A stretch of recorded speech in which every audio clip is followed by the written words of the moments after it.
Partnered by Times Influence.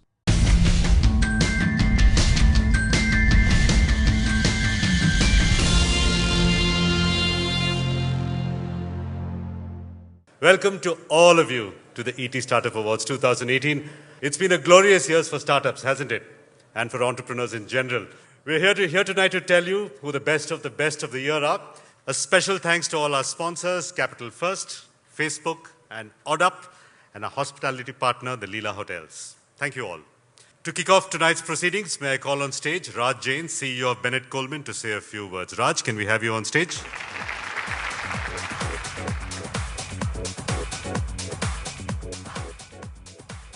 On behalf of ET, I'd like to extend you all a very warm welcome to the Economic Times Startup Awards 2018.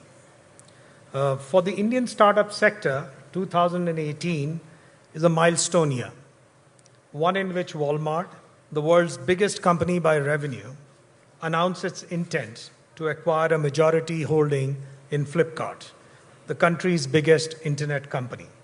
At $16 billion, not only is the Walmart-Flipkart deal the biggest M&A in the internet space, but it is also the largest in India Inc.'s corporate history. If there were any doubts about the scale and ambition of India's startup sector, this deal has conclusively set this to rest. Indian entrepreneurs have proven they can compete with the best on global stage and deliver great returns to investors. What's more, Ola's aggressive push in Australia and the UK, or Oyo's foray in China, are examples of the ability and confidence of Indian entrepreneurs in competing overseas. All the above developments allude to a reviving startup ecosystem and investments in new sectors such as social media and financial technology. These are also interesting times with two major policy announcements: the Sri Krishna Committee report on data privacy, as well as the ongoing discussion on the draft e-commerce policy. While final digital policy will evolve and emerge, there is no doubt that governments across the world are waking up to the impact of digital technologies and commerce on economic growth, consumer behavior, and society at large. With the fourth edition of ET Startup Awards, we continue to recognize the best in the startup space. India had 10 unicorns at the start of 2018, and with the addition of Swiggy, Freshworks, Paytm Mall, and Policy Bazaar, this number has already moved to 14. The day is not far when India will have its own list of 100 unicorns. Thank you once again for being here tonight, and hope you enjoy the evening. Thanks a lot. Thank you, Raj. Like Raj said, there have been two big moves in the last 1 month: the draft policy on e-commerce and the Sri Krishna Committee recommendations on digital privacy. So then, are we going to see an us versus them fight when it comes to locals versus MNCs? That's what we're going to find out on our panel discussion this evening. The topic at hand is building to scale and building to last in a dynamic policy and competitive environment. May I first invite Archana Rai, editor ET South, to moderate this discussion. Archana. May I also invite our panelists, Bhavish Agarwal, Vani Kola, Nandan Nilekani, Sachin Bansal, and Ritesh Agarwal. All right, Archana, the stage is all yours. Startups have been at the heart of this economic renaissance and arguably have now won a permanent seat at the high table. These high times, though, have been tempered with uncertainty, and we at ET believe that there is nobody better than our panel of high achievers here this evening to point the way ahead for a sector which is regarded as central to India's ambitions for the future. Thank you all for joining us this evening. Ritesh, as the man of the moment, so to speak, and definitely the youngest founder of a unicorn, I thought the first question should really be addressed to you. How does the policy environment in China compare with that in India? For us, there are two specific reasons why I feel China has been fairly, actually relatively easier than that of India.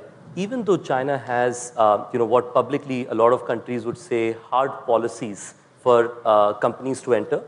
Reality is there are a lot of global companies which basically rely on China for making it pretty successful. So from our perspective, we feel clarity in guidelines is something that China has of a significant degree, which means that it might be hard, but you know what you're getting into on day one.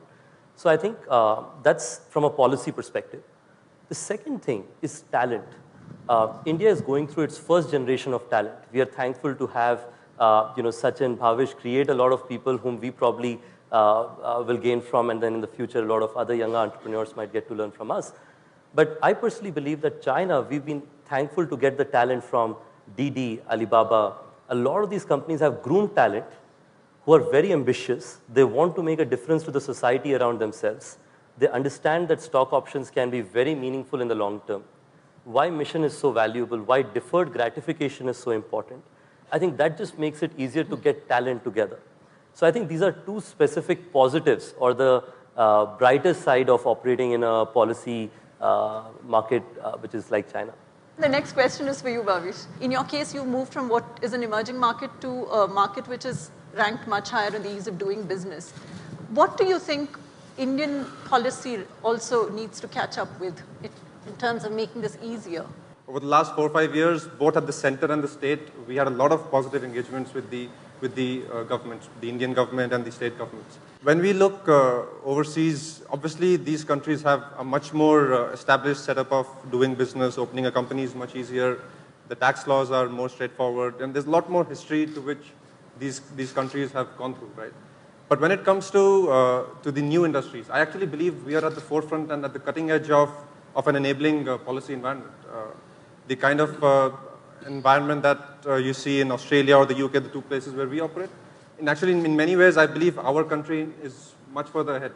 The discussions around the data privacy laws are still happening globally. In Europe, it's happening. It's probably a little far ahead. Australia is also pretty much there. When you think of the policy around employment, India is much more liberal and much more forward-looking. So I actually look forward to us as a country and as a regulatory regime taking the lead in many of these newer industries. And I think the kind of debates happening with the e-commerce policy are all in that direction. And look, it seems very, very positive. On the talent front, see, many of these ecosystems have had a history of technology companies, have had a history of large internet companies built already. So you get great talent from these countries. And but again, I feel when you look at Bangalore especially, the kind of talent you have here, many of these companies are actually coming here to set up engineering offices. Right? So actually, I think India is at the cutting edge of both the policy stage and the talent. So Nandan, to bring you into this conversation, at a broad level, do you see a reformist stance that is, sort of available across government, across policymakers? Is there an intention to reform? No, I think it's really linking it to government priorities, right? I mean, for example, one of the biggest priorities today for any government is job creation. And the whole concern about jobs, and that's really like a huge thing. And I think if people like Ritesh and Bhavish can talk about job creation, then I think the policy system will always align. I mean, if you go back, look at the IT thing, one of the reasons why the policy was favorable was because it created jobs, it earned foreign exchange in days when India didn't have enough foreign exchange. So the government and the nation's goals and the business of these startups are aligned. So once you show the alignment, everybody will give you all the support that you need. I think that's very important. So, Sachin, there's been a lot of talk really about policy. This debate has gone on really in terms of having policy that's designed to support local companies. For instance, with the data localization, do you see this as a step to provide backing for India-based companies as against larger ones from overseas? I think overall, directionally, I would say it's very positive. But still, I would say that I still sense a bit of lack of trust between entrepreneurs and bureaucrats in Delhi. So there is still a bit of sense that if you let things to be completely free and open, entrepreneurs will take advantage of it, and it will go out of control in some way, right? So I think that fear is also a little bit visible, and in some ways I've seen that the data privacy laws are also trying to mimic what is happening in the West, Europe or US, right? Where I think the kind of problems that we are solving here in India are very different. They are very basic. The person who is whose life gets affected by these laws, and because of the laws, that the amount of work that the companies can do, I mean, the amount of impact that companies can make reduces, has an impact on people's livelihood, right? I think that connection is still not clear. While somebody like a China is very much more open with data privacy, but again, Chinese bureaucrats and government is actually very involved in business, right? So that's a very different environment altogether. I don't think we can expect that from our bureaucrats over here, but I think still we need to be a little balanced when we are when we are going towards the data laws. Vani, on the point that Sachin's making about not enough sort of a coming together of views between industry and government, perhaps in issues, critical issues like this. Small startups, for instance, are afraid of what these regulations will mean for them. They say these are more in favor for larger companies, of larger companies. What are you hearing from entrepreneurs who are talking to you on these issues? I don't actually see entrepreneurs come and talk about policy much at that point of where they are talking to us. Sure. I think the policy comes into a factor when there is scale. So I think at the young stage of the first phase of the company's life, I don't see entrepreneurs talk about policy much at all. Maybe sometimes they should, maybe sometimes ignorance is bliss, because I think the policy will shape itself when the industry is at a certain maturity, right? You generally can't create policy for emerging sectors well before you even know what that sector is all about. True. And if you did, perhaps we would not do such a great job, right? I actually don't see much of conversations until the companies grow to specific policies for their industries.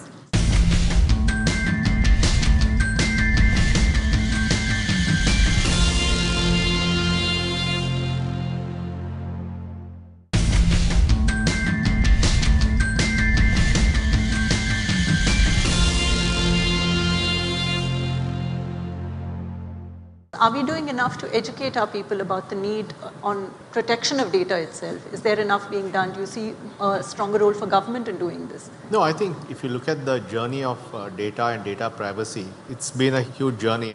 I think we'll land in a good place, because I think in the Western model, or the European model, it's only about protection. True. Because it's only about protecting the downside. But I think India needs to have an empowerment model, which is that if people are going to be data rich before they're economically rich, how do we design policies that enable individuals to use their own data to improve their lives, whether it's to get better healthcare, better education, better credit? And I think that realization is there, and the Sri Krishna report actually talks about data empowerment. I mean, if you look at all our startups now in digital lending, their entire business model is where the customer gives his data, his payment data or his business data, and he gets a credit instantly on the phone. And that's going to lead to a massive increase in credit and deepening. So we're actually saying now that if you can empower people with the data, and then people can then use the data to get a better loan, then suddenly the economy gets into high gear. Pratish, while we do expect support of policy for both from the customer end in terms of being able to protect data, what do you think is the responsibility of companies like yours, which have a lot of customer data? What are you all doing to protect that, and to also take it on the way that Nandan spoke of, where you empower people themselves to make better use of it? So two parts, right? I think the first one is that no time has economies across the world, and especially the Indian economy, been in a place where job creation has been at the heart of how policy making is done. So from our perspective, we believe that for entrepreneurs, until they believe they're doing the right thing by creating new jobs, I think eventually the law will be in black and white. The second bit is that, and this is my personal learning, what I have seen is across the country, there are two ways of policy engagement. One is preemptive and one is reactive. And I have always learned that for us at least, preemptive has been the right solution, which means that if you go in and talk about the challenges that are potentially going to be there, we've generally found people being proactive in saying that, well, we understand this is a problem and here are a few solutions that we can bring about, which is related to what you mentioned, which is companies need to do more themselves to educate the lawmakers and work with them shoulder to shoulder And they're generally positive if you say that this is right for nation building and if they can believe that it is right for nation building. Mani, I also wanted to ask you from an investor perspective, what are the changes that you're seeing really in the startup ecosystem after the big Walmart Flipkart deal? Way back when once, Narayan Murthy saying when they said there'll be $100 million company, right? People didn't quite believe that, right? So I'm sure there is stories like that for every emerging sector. But if we look at the India story over the last 10 years, I feel very, very proud to where we are. I think there was a speech around or a talk around how many unicorns there are. But it's not just that, right? What has changed fundamentally from value of ESOPs, the wealth distribution down into the broader society, and the number of entrepreneurs that are coming out of these companies. It's a very important ripple effect that's being created, right? So I really do see what has happened over the last 10 years as a critical inflection point, and I see that every day from the maturity of the entrepreneurs, their aspiration, and the momentum being faster. It took almost 10 years, 8 to 10 years to create these companies, and I think that cycle is reducing, and that's important. Also, what has happened over the last 2-3 years by work that IBCA has done and Niti Aayog has done and so forth is to make it easier for local capital, which didn't exist at all, for either direct investments into companies or into funds like us. It has to come through global sources, right? And that has changed a lot. The angel ecosystem has changed a lot, and policies, talking about policy, right, has worked hard to make that possible. But even for funds, I mean, in China, you raise a lot of capital locally, and now it is happening for Indian funds also. And I think that's the virtuous cycle that we have created, which I think over the next 10 years, when we sit back and look, it will look again very different than what the last 10 years were. Sachin, one of the big things that has changed also is the understanding of the rights and ways in which a founder can actually shape companies, retain control. For instance, even in the draft e-commerce policy, they're talking about differential voting rights for founders who probably have minority stakes in their companies. What's your view on this? Flipkart started in 2007. It was virtually non-existent. The whole tech sector was virtually non-existent before that, right? So I think what the deal has also done is that it's kind of made, shown to people that the valuations are real, right? Yes, there was a GDP growth. Yes, there was a lot of internet user growth. But does that translate into businesses which Indians can build and create shareholder value? Sure. I think that proof is now there.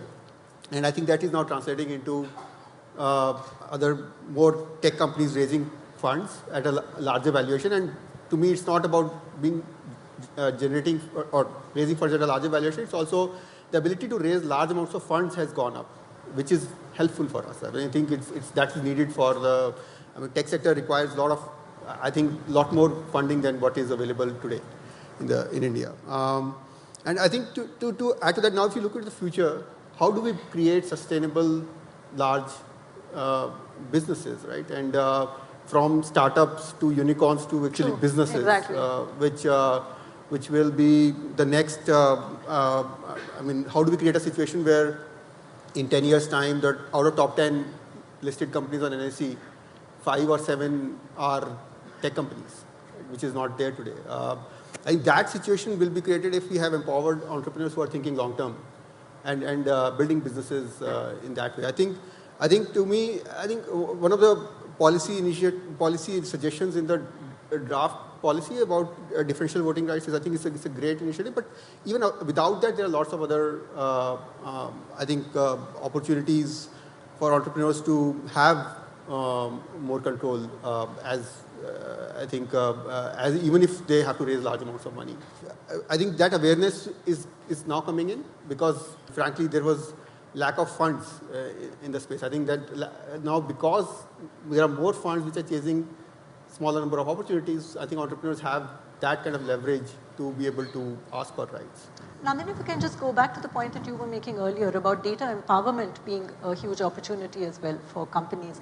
There is huge responsibility on the part of the entrepreneurs and the founders and startups themselves about helping customers do that and creating products. Are you seeing enough of that coming through in the Indian environment? Yeah, no, I think if you want to build a sustainable business, you have to make sure customers do well by you. Otherwise, sooner or later it'll catch up. So I think the companies who are using data wisely, obviously to give much better services, will do well. See, the important thing to realize is that the job creation of the future will be platform based. So I think making sure that both the supplier and the customers are both benefiting from data is the heart of the thing. And I think those guys who get both sides right will build massive companies. And India is formalizing in a big way. So the fact that people have bank account, identity, GST are all formalizing. And the second, it's financializing in a big way, where people are moving assets from historical assets and gold and real estate to financial assets. So all that is a data play at the end of the game. So I think those who get it right can ride this wave for years to come. Bhavish, how do you evaluate the capability of our financial institutions, for instance, or even entrepreneurial talent to ride this wave that Nandan's talking of?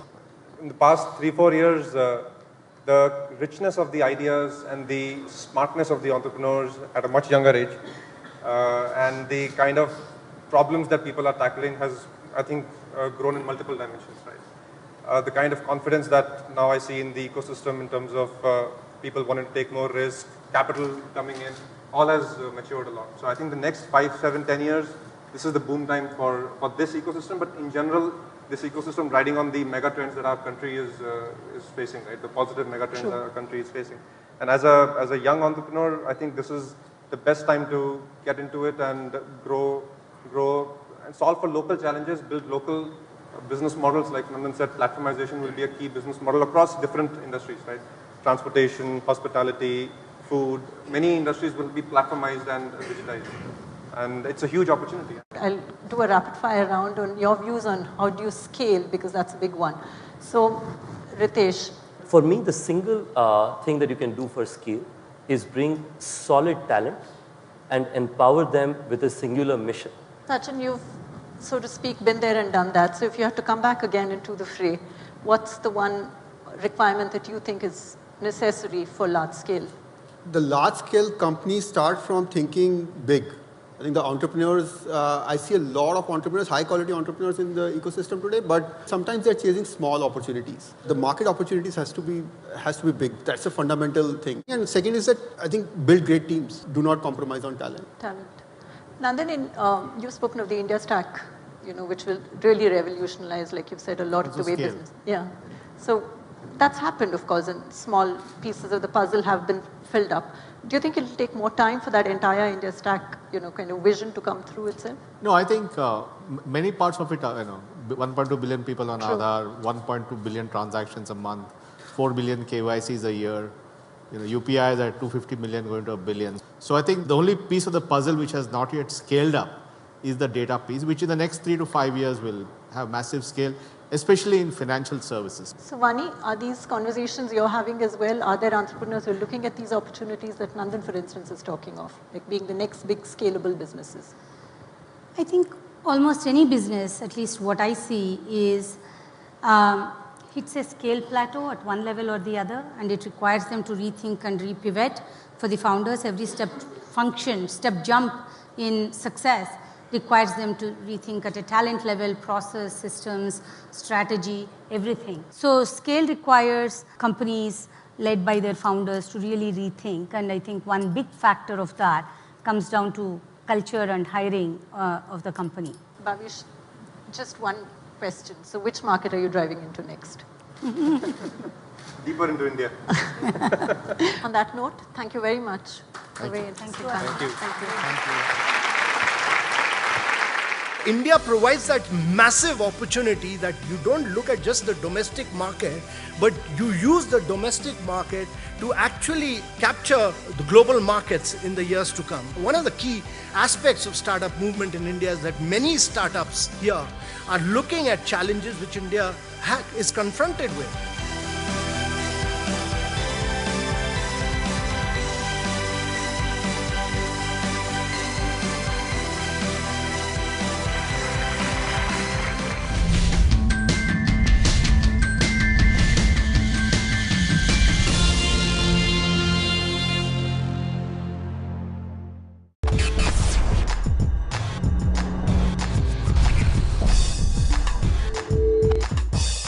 Partnered by Times Influence.